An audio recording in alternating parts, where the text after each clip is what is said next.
Sejahtera semua, selamat datang ke channel Fels Lifestyle. Halo semua, salam sejahtera Malaysia. Salam sejahtera Malaysia. Halo semua, salam sejahtera Malaysia. Salam sejahtera Malaysia. Halo semua, salam sejahtera Malaysia. Halo, salam sejahtera Malaysia, tuan-tuan dan puan-puan yang amat dihormati. Sudah pasti sehingga hari ini, sehingga saat ini, masih ramai yang bercakap tentang isu 1MDB. Tetapi apa langkah kerajaan terkini untuk memastikan isu ini akan secepat mungkin dapat diselesaikan, dapat dikesan dengan sebaik mungkin? Pendek kata, dapat diselesaikanlah. Terkini saudara-saudara, tuan-tuan dan puan yang amat dihormati, kerajaan dengan satu tindakan yang pasti, ramai yang akan setuju dengan tindakan terkini kerajaan berkaitan dengan skandal 1MDB. Dalam satu artikel daripada Utusan Malaysia, kerajaan jejak wang di seluruh dunia berkait skandal 1MDB. Kerajaan Malaysia terus menjejak aliran wang mencecah jutaan ringgit di seluruh dunia yang berkait dengan skandal One Malaysia Development Berhad ataupun 1MDB. Pengerusi pasukan petugas 1MDB, Datuk Seri Johari Abdul Ghani berkata, pihaknya sudah mengenal pasti negara-negara terlibat dalam transaksi wang berkenaan. Namun, kesemua proses itu harus menggunakan pendekatan undang-undang. Katanya, misi pencarian wang tersebut berada di fasa 2, manakala fasa 1 adalah asas penyelesaian, yaitu perjanjian tuntutan yang ditandatangani antara kerajaan Malaysia dengan Goldman Sachs pada 2020. Beliau berkata, ketika ini mendapat isu sebelum diselesaikan bagi mendapatkan semula aset negara yang berkait dengan skandal kewangan berkenaan. Pada masa ini, kita sudah sampai satu peringkat pemulihan besar, yaitu major recovery, yang kita sudah dapat daripada Goldman. Cuma ada beberapa pertikaian dengan Goldman ini. Dari segi janji yang mereka mahu bayar, 1.4 bilion US yang mereka masih tidak selesaikan. Oleh kerana tidak dibayar meskipun kita sudah beri 4 kali lanjutan, namun mereka berdepan dengan arbitrasi. Ini akan menyebabkan kita pergi kes perbicaraan dan lihat apa keputusannya. Sementara kita akan mencari duit-duit yang masih ada di seluruh dunia yang kita sudah kenal pasti. Kita memang kena melalui proses mahkamah untuk pulih, recover, wang kira-kira 70 juta di sana, 80 juta di sana, 120 juta, 130 juta katanya. Beliau berkata demikian di akhir sesi bual bicara naratif khas.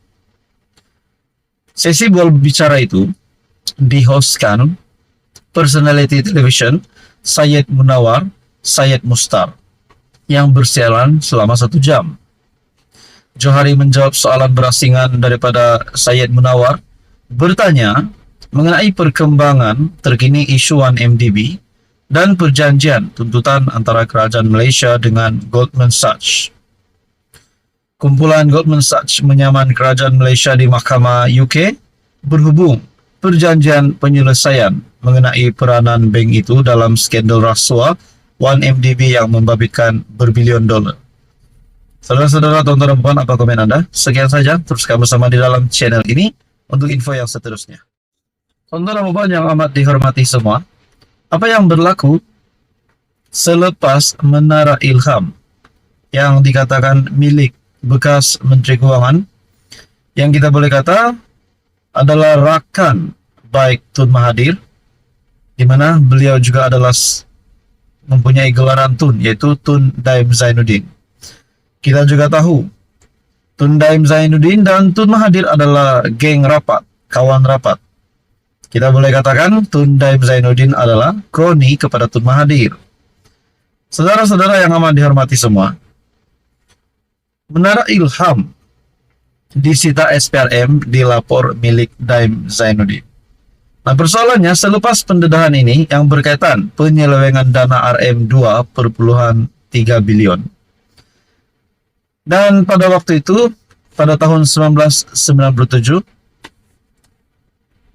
Perdana Menteri pada ketika itu adalah Tun Mahathir.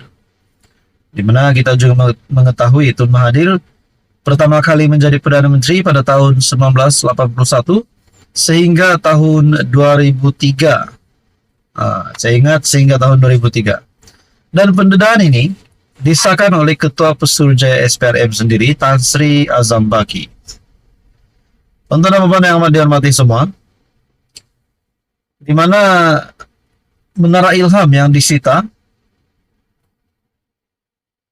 tindakan itu sebahagian daripada siasatan anti pengubahan uang haram yang bermula pada Mei lalu berkaitan transaksi korporat bernilai RM 2,3 bilion. Pada November 1997 melibatkan Renong Berhad dan United Engineers Malaysia Berhad UEM. Menurut sumber juga, bekas menteri yang rapat dengan bekas Perdana Menteri, Tun Dr. Mahathir, enggan mengisytiharkan pegangan keuangan miliknya dan keluarga. Bagaimanapun, Daim menolak tuntutan tersebut dan menegaskan bahwa beliau tidak mempunyai kaitan dengan perjanjian Renong UEM. Daim berkata, perjanjian korporat yang menyaksikan UEM memperoleh 33% kepentingan dalam Renong merupakan transaksi korporat antara syarikat yang ditadbir oleh pengurusan, lembaga pengarah, dan pemegang saham. Daim juga meminta lanjutan tempo untuk memberikan butiran mengenai pegangan keuangannya dan meminta SPRM mendedahkan sebab petition pengisytiharan harta berkenaan, termasuk dakwaan beliau disiasat kerana melakukan kesalahan. Sinar Harian pada Khamis melaporkan, Ketua Pesuruhjaya SPRM Tan Sri Azam Baki mengesahkan pihaknya menyita bangunan Menara Ilham pada Isnin. Sebelum ini, Menara Ilham sering dikaitkan dengan seorang tokoh korporat dan bekas menteri. Saudara-saudara, kalau pendedahan ini akan membawa kepada penyelesaiannya, menimbulkan, maksud saya, bila satu demi satu pendedahan bocor berkaitan dengan penyelewengan dana RM 2,3 bilion, kalau benar ada, dan pada waktu itu pemerintahan Perdana Menteri pada waktu itu adalah Tun Mahathir. Adakah Tun Mahathir juga bakal terlibat ataupun salah satu menjadi dalang kenapa Menara Ilham disita? Apa yang berlaku kepada Tun Daim Zainuddin dan Tun Mahathir kita nantikan saja.